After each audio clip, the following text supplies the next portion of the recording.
time I posted about graduated IT rates at naka-OST deduction. This time naman, kapag naman naka 8% kayo. So, ganito lang yon. Example niyan, pag nandito na kayo sa EBIR forms, open nyo lang yung EBIR forms nyo, offline, and then, make sure na may internet connection kayo, and then enter your TIN number, fill out nyo lang yung mga details, tapos hanapin nyo yung BIR form 1701Q, for the third quarter tayo. Fill out nyo lang yan. Fill out. And then, fill out third quarter ang ating ipa-file. Ang due date niyan ay every third quarter, July 1 to September 30 yung covered period. At ang due date niyan ay November 15, 2023. So, yan. And then, taxpayer, file type, single proprietor. And then, alphanumeric, kung single proprietor kayo. Pero kung professional kayo, mga dentist, doctor, professional. And, dahil 8% na sinabi ko ngayon, 8% yung ipa-file natin. Ang ilalagay natin dito ay business income kasi purely business ako.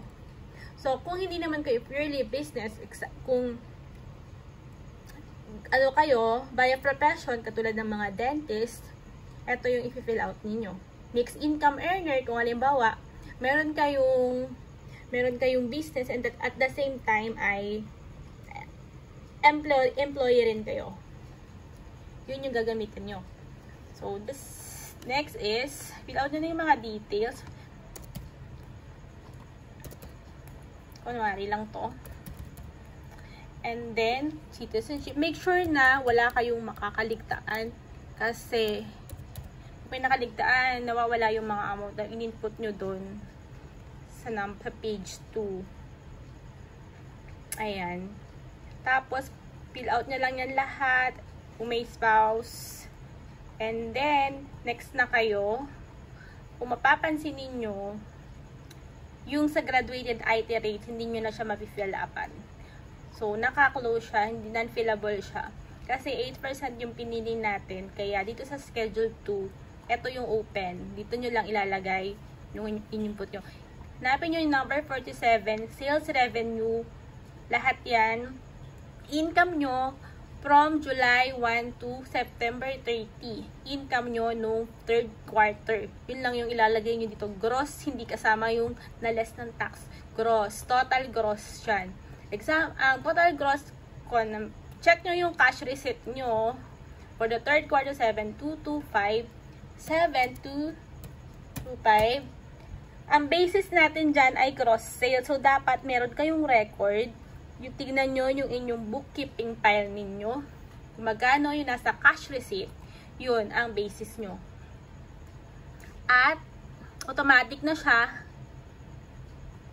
And then, add non-operating income, wala naman ako niyan. At taxable income loss previous quarters, item 50.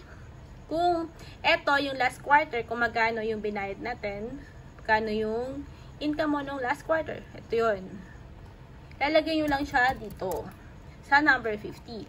Tapos, allowable 52, item 52. Allowable reduction, gross sales receipt. Ang ating allowable deduction for 8% is 250,000. Yan yung allowed via train law.